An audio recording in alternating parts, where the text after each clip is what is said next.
ఉత్తరప్రదేశ్లోని సంబల్ మసీద్ వివాదం కొత్త మలుపులు తిరుగుతోంది. ఇక్కడ మరో ప్రాచీన బావి వెలుగులోకి రావడం ఆసక్తికరంగా మారింది. మట్టితో మూసివేసిన ఈ బావిని స్థానిక అధికార యంత్రాంగం వెలికితీస్తోంది. వివాదాస్పద షాహీ జామా మసీదు హరిహర మందిరం ప్రాంతానికి ఈ బావి 50 మీటర్ల దూరంలో ఉంది. ఇటీవలే సంబల్లో పలు బావులను స్థానిక యంత్రాంగం కనుగొంది.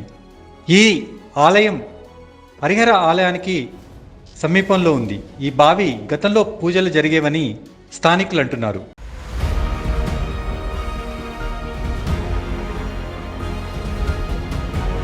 పిల్లలు పుట్టినప్పుడు, పెళ్లిళ్ళు జరిగినప్పుడు పవిత్రమైనటువంటి రోజుల్లో భక్తులు ఇక్కడికి వచ్చేవారని చెబుతున్నారు. ఆ తర్వాత కాలంలో దీన్ని ఆక్రమించి మొత్తం స్వరూపాన్నే మార్చేశారని అంటున్నారు.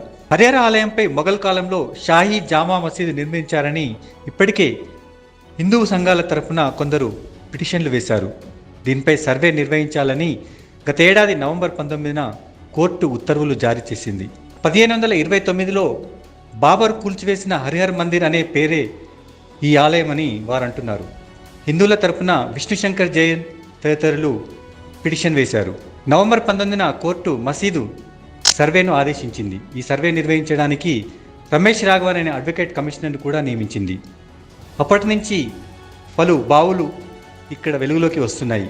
దీనిపై కోర్టు నివేదిక సమర్పించిన తర్వాత ఇక్కడ ఏం జరుగుతుందనేది ఆసక్తికరంగా మారింది.